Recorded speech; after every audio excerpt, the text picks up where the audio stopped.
Welcome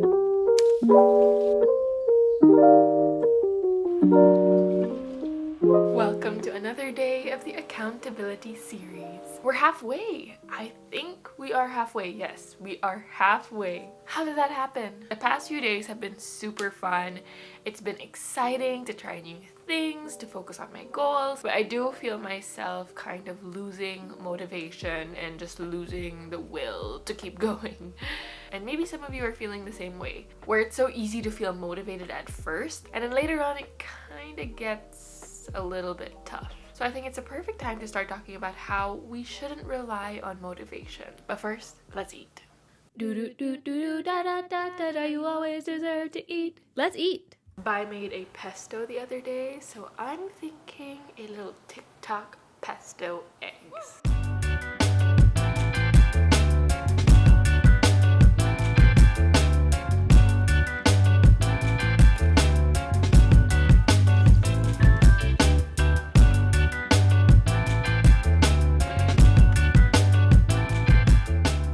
Pesto eggs, some turkey bacon, and a slice of sourdough bread. Tried something new for breakfast and it was delicious.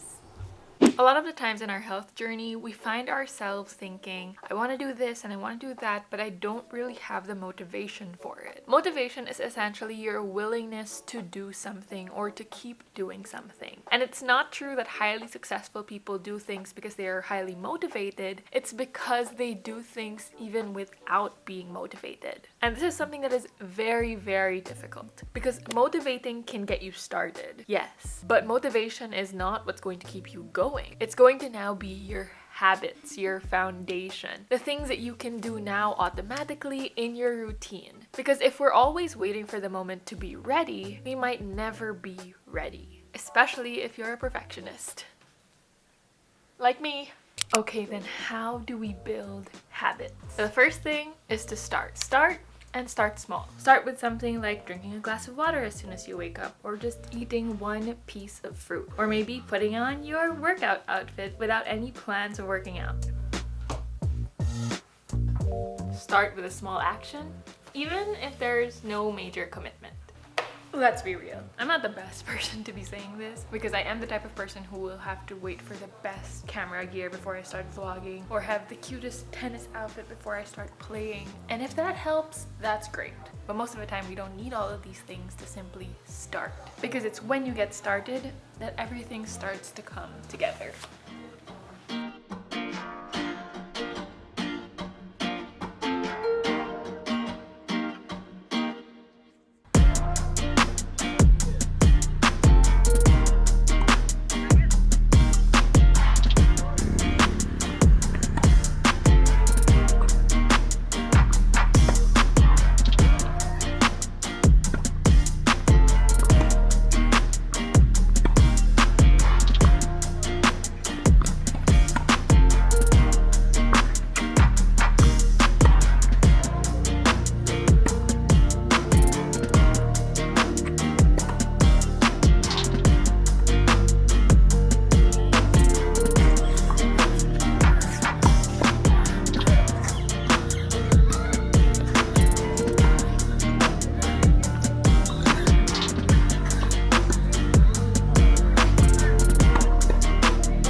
We're back from tennis. This morning actually started really rough for me because I didn't have such good sleep as my tummy. And then it was just not the right mood waking up. Tennis started off a little bit rocky, but it definitely made me feel a lot better mentally. Which reminded me of one of the biggest mindsets that we tend to have when it comes to health, which is the all or nothing mindset. Sometimes we wake up on the wrong side of the bed and we automatically feel like it's a throwaway day. Like, oh well, this day sucks. That's it. And it's only the first hour of the day. It becomes, oh, I didn't get to work out. Forget it. I suck. Oh, I didn't get to have fiber. That's it. Stop trying.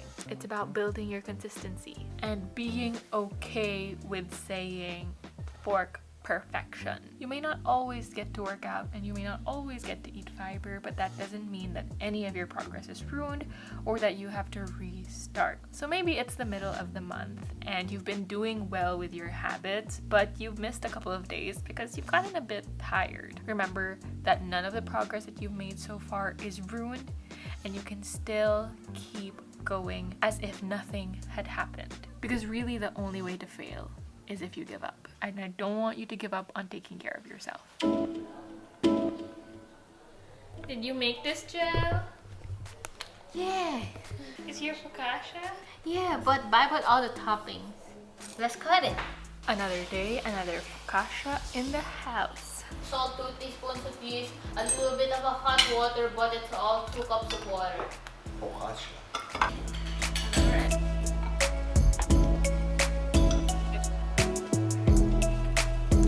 Today I am back to work. I have a full afternoon of sessions and we're gonna record a podcast, so we gotta get things done. For those who may be new here and maybe don't know, I am a registered nutritionist and dietitian. So while I do create content, I do also have my own private practice in a way where I take on clients and we focus on building a healthier relationship with food. My program link is in the description if you want to check it out. We associate positivity with our goal body. The thing with this is we often end up saying, when I look like this, then I can be bland. Our goal body is what we associate with positivity, but our body now, we don't see that. And it's not necessarily about being positive about your body now, but it's also being able to feel like you can have or feel these things as well. What happens when we skip a meal or we don't eat a certain food? Oh, that's great. You're so disciplined. You have so much willpower, rather than kind of asking, are you okay? Are you hungry? We automatically assume that the restrictive behaviors around food are good and normal. Update. We are 2 sessions down. We have 2 more to go and we're gonna record a podcast episode. My days involve a lot of talking. That's why usually when I have a lot of work, my voice starts to disappear. Before I get to my next session, there's something that I saw that I really want to share. You don't need more self-discipline. You don't need to be governed by consequences and fear. True transformation comes from motivation for a better life because you believe you deserve it, not because you think you are wrong without it. I think this is a perfect description of why we rely so much on motivation through fear rather than looking at being motivated to experience life better. And that's possibly why a lot of us tend to fail on our journey. We are looking for motivation to be tougher on ourselves, but actually what we need is motivation to be kinder to ourselves, so that along the journey it's okay if you mess up, it's okay if you miss a day, it's just part of the routine. My hair is pretty low maintenance, except once a week I have to shave it so that it is the right length. Any longer, I just feel messy, I don't feel so good, I don't feel so cute.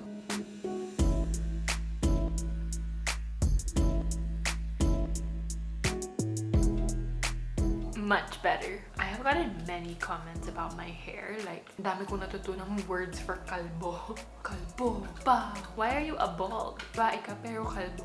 I feel good in my hair, I feel confident. That's what matters. Guess who had a really bad acid attack or is having a really bad acid attack? So I'm gonna take some Gaviscon. I hate this. I'm not so sure what triggered it, but it might have been a little bit of the oily food today, or I think it was also from like last night, because last night I was already having a hard time sleeping because of the acid. So for dinner I just had saba and bread, just very light because I really can't handle it right now, but I can't skip a meal either. I am going to end the vlog here. Honestly, this day did not go any way that I planned. It was a rough day because my acid had been boiling. I thought it was gonna go away earlier in the day, but nope, it took a turn. So this vlog didn't go as I thought it was gonna go, but hopefully it was still helpful for you on your journey. Because sometimes days don't go the way you wanted to, but you still try. And this doesn't mean that I have failed in my journey or anything like that. It just means we're gonna take a break and we're gonna try again tomorrow. So I will see you in the next vlog. Don't forget to subscribe and hit that thumbs up so that we can make more videos, and I will see you in the next one. Don't forget, you always deserve to eat. The video's over, but that doesn't mean you have to go. You can still subscribe or watch another video. Thanks for watching.